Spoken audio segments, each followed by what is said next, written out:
So I just did an Apple ecosystem video, but in this video, what I want to do is actually tell you how I got to building this ecosystem and just give you some tips. So that way, when you are picking different devices, you want to make sure you don't get caught up in the wrong things and just worry about picking the best devices. And once we go through my entire Apple ecosystem, you should have a better idea as to whether or not this is a way that you can build up your own Apple ecosystem.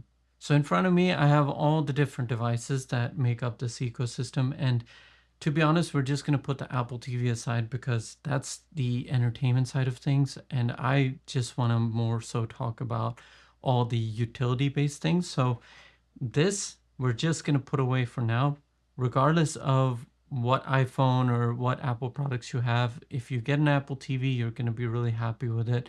It will work seamlessly with all your devices, and it is by far the best entertainment device that you can find compared to other things like Fire Stick and Google Chromecast. I want to first start with this M4 Mac Mini because this is the workhorse computer of mine. This does everything, and this is my go-to. So whenever I need to get any work done, I know that this is going to be able to handle it no problem whatsoever.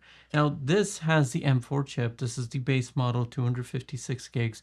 I use an external SSD to work off of it. But now why would I have a MacBook Air alongside this? Both of these have M4 chips. And this is where like M4 chips, depending on the body that they're in, depending on the computer that they're in, they're configured a bit differently. Now, because I have this as my main desktop computer, this has active cooling, so it's got ventilation right on the backside. It's got a pretty big chassis, right? So it's going to stay cool and it's going to be able to sustain heavy workloads for an extended period of time. So that's why when I know that I need to do something heavy duty, this is what I'm going to rely on. But see, when I'm on the move, the M4 MacBook Air is great because not only do I have a 15-inch screen, which is as big as you can get basically in a MacBook Air, it is a great alternative to having such an ultra wide space at my main setup. So this M4 MacBook Air is for all the leaner tasks. One reason to get the 15-inch body is because it has the same internals as the 13-inch, but the good thing here is going to be that this has more space to breathe. Since there is no active cooling in the M4 MacBook Air, this is where it's really helpful that you have a bigger body that is able to sustain the workload for a bit longer. Now, you might have the kind of workflow where you need a pro level Mac Studio, and then you also need a pro level MacBook. But for me specifically, this is such a good and efficient setup because both this computer and the M4 Mac Mini, both of these together cost less than a MacBook Pro. Now, speaking of Pro machines, this is where the iPad Pro comes in. And the iPad Pro, as I've mentioned before, is my video monitor for my camera. And so we're just going to set it off to the side. But the good thing about the iPad Pro is it's a great machine, but it just doesn't fit in. And this is where I want to recommend to you that if you have a good laptop, then you don't need a Pro iPad. You can get something that's lighter. If you do need more performance, then you could go for something like the iPad Air, but I still think that's overkill for majority of the people. So I think the best thing to do would be to go for my personal favorite, which is the iPad Mini. My wife has the iPad Mini 7. I recently did a video on it. So go for something like that. But if you don't like that really small form factor, then what you can do is go for the standard iPad.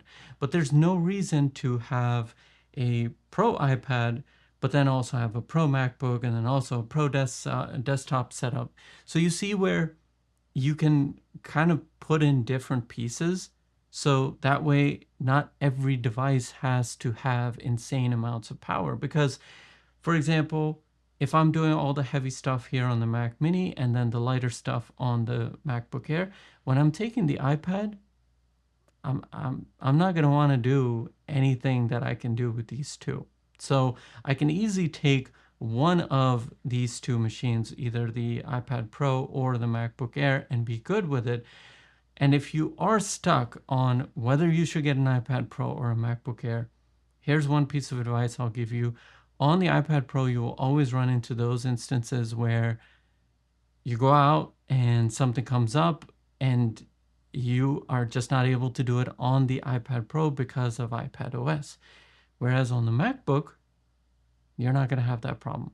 So if you get a MacBook Air, that is a better decision. If you think you'll need a computer, then go for the MacBook and skip the iPad Pro. That way you can go for like the MacBook Air and then plug in like an iPad mini as your like entertainment iPad. Now let's say you do go for this setup where you have the Mac mini and the MacBook Air and then a light iPad. Here's a cool thing about it. The M4 Pro MacBook Pro is going to run you $2,000. We're just going to round up just for the sake of conversation. This is $600, okay? And then you have the MacBook Air, which is $1,200. So now you're at $1,800. And if you add a $500 iPad mini into the mix, now you are at $2,300. $2,300 compared to $2,000 for the M4 Pro MacBook Pro. One device versus three devices. Yes, you're paying a little bit more here, but then here's the cool thing. You could add an iPhone 16e. We're going to talk about this iPhone because it's freaking awesome. If you want a light phone with great battery life that's going to do everything an iPhone does without extra bells and whistles, this is the right one for you.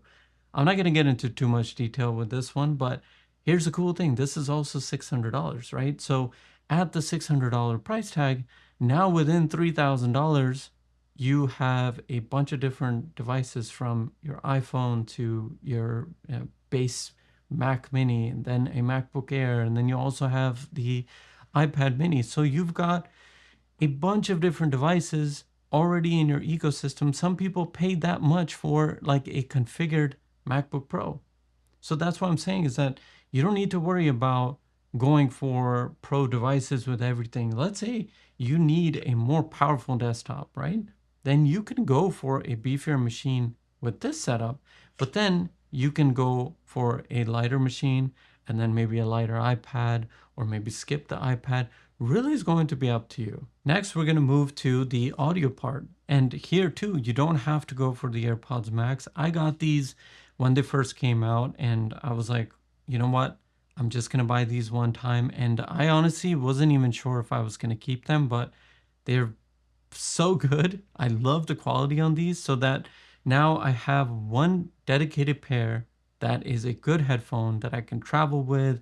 And when I want to get the best audio, I have that. But let's say you don't want these. You don't need these. You don't even like over-the-ear headphones. This is where you can plug in the base AirPods. These are the AirPods 3. These are what I was using before I got the Shocks Open Fit. I really like those, so I've been using that because I wasn't sure if I wanted to upgrade to the AirPods 4.